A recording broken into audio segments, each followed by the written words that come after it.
안녕하세요. 최준영입니다. 오늘은 어제에 이어서 재무설계 어떻게 해야 할까라는 이야기를 주제로 두 번째 이야기를 제가 들려드릴 텐데요.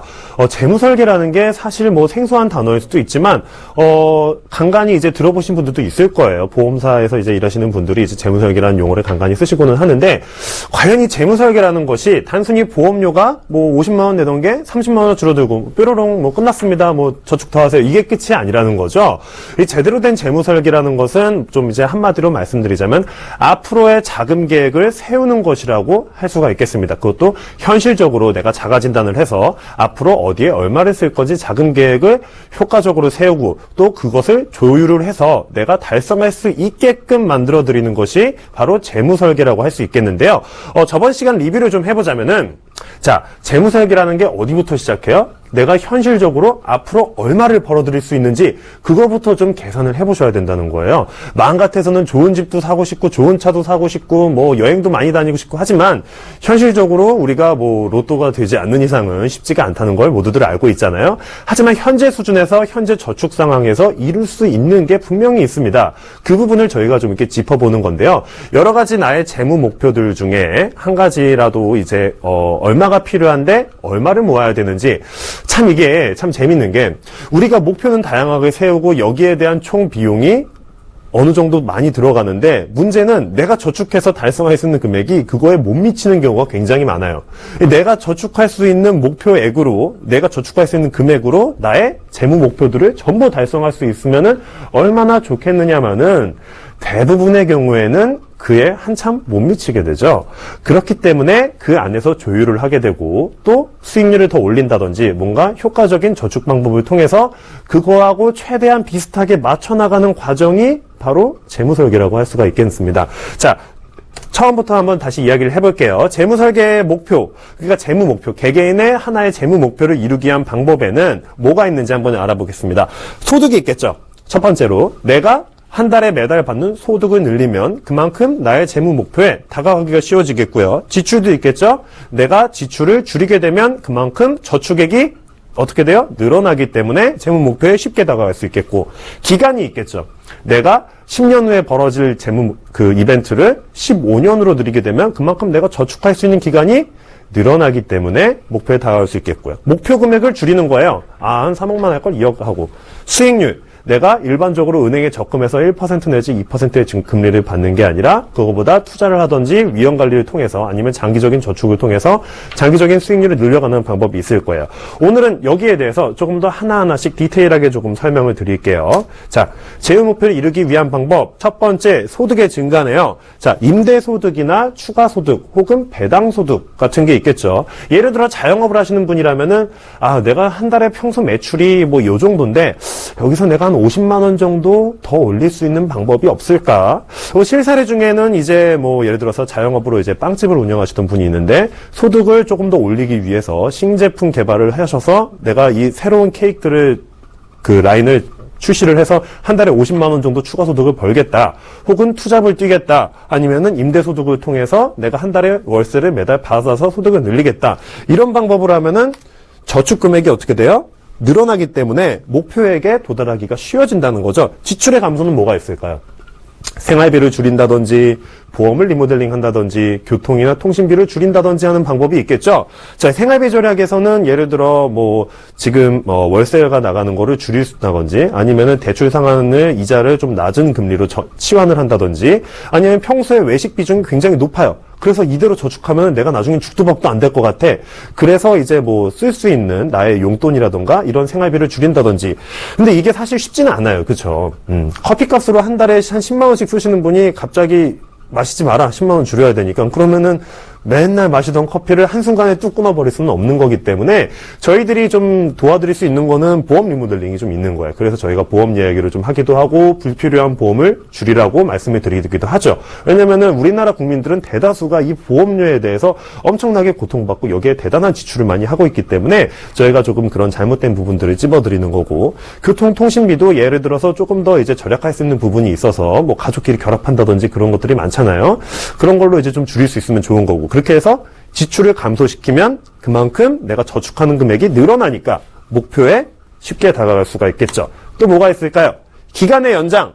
자, 목표 기간의 연장이에요.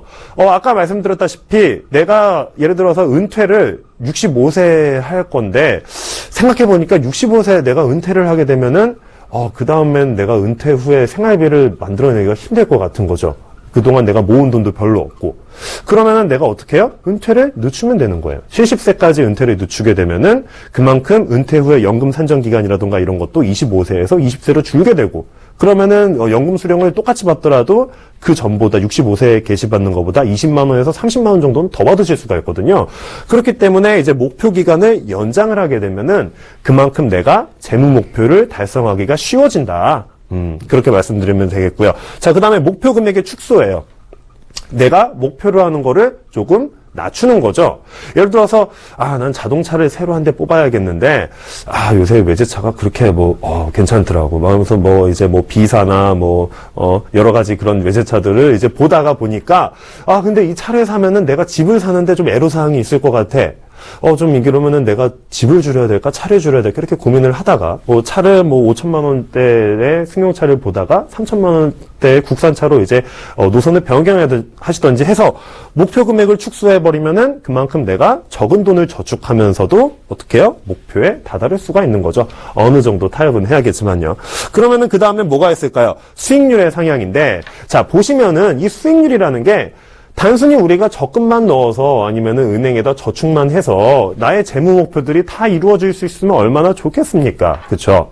하지만 그렇지 않다는 게 문제예요. 1%, 2% 금리 받아가지고 할 수가 없다는 거죠. 내가 만약에 쓸 이런 재무 목표들이 3년 안에 1년이나 2년이나 3년 안에 일어날 재무 목표들이에요. 그러면은 이런 것들은 장기 저축으로 가져갈 수가 없거든요.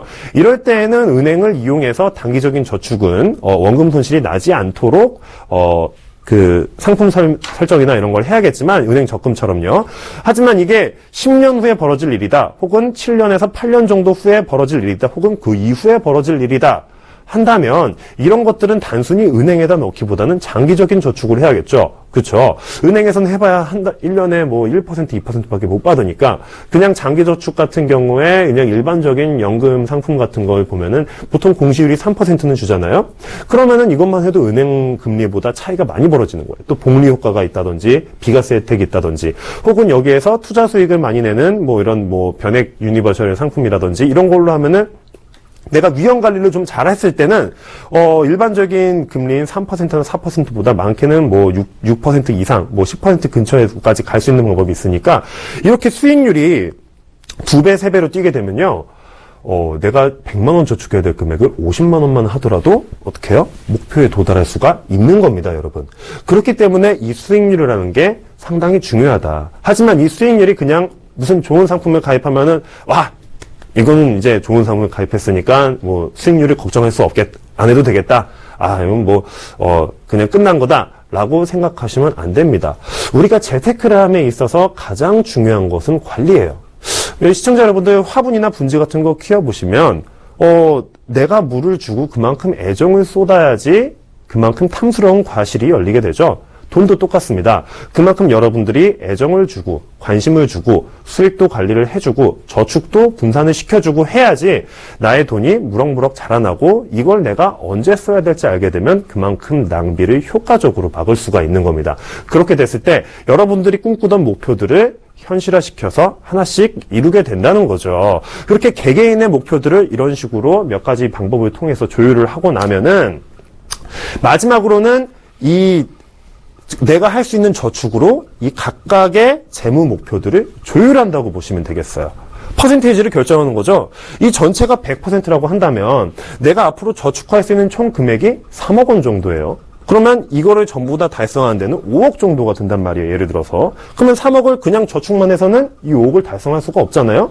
그럼 이 안에서 조절을 하는 거죠. 주택 마련 기간을 늦춘다던가, 아니면 5억짜리 주택을 3억으로 한다던가, 노후 자금 비중을 좀 더 늘린다던가, 줄인다던가, 자동차를 늘린다던가, 줄인다던가, 아니면 수익률을 높게 가져간다던가, 자녀 결혼도 마찬가지로, 내가 엄마가, 너 그냥 집을 하나 사주려고 했는데 안 되겠다. 그냥 전셋집이라도 감사하게 들어가라. 뭐 이런 말씀도 해주실 수 있잖아요.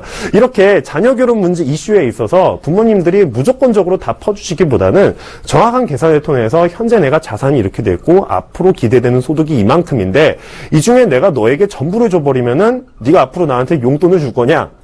죽을 때까지 그게 쉽지가 않겠죠. 그렇기 때문에 철저하게 계산에 의해서 이 정도는 부모님이 너에게 해줄 수 있다. 이렇게 툭 터놓고 말씀을 하시는 게 자녀 입장에서도 받아들이기도 편하고 이해할 수가 있고 부담도 덜어드리는 가장 큰 효과를 볼 수가 있다고 생각합니다. 이렇게 재무설계라는 거는 한정된 저축, 나의 한정된 자원을 가지고 이 여러 가지 재무 목표들, 우리가 앞으로 살면서 돈이 필요한 여러 가지 재무 목표들을 잘 조율해서 각각을 부족함 없이 이룰 수 있도록 도와드린다는 점 꼭 명심하시고요. 한 번쯤 자기 진단을 해보셨으면 좋겠습니다. 내가 지금 저축하고 있는 돈이 앞으로의 나의 재무 목표들을 이룰 수 있을 것인지 진단을 해보시는 것도 좋겠네요. 감사합니다.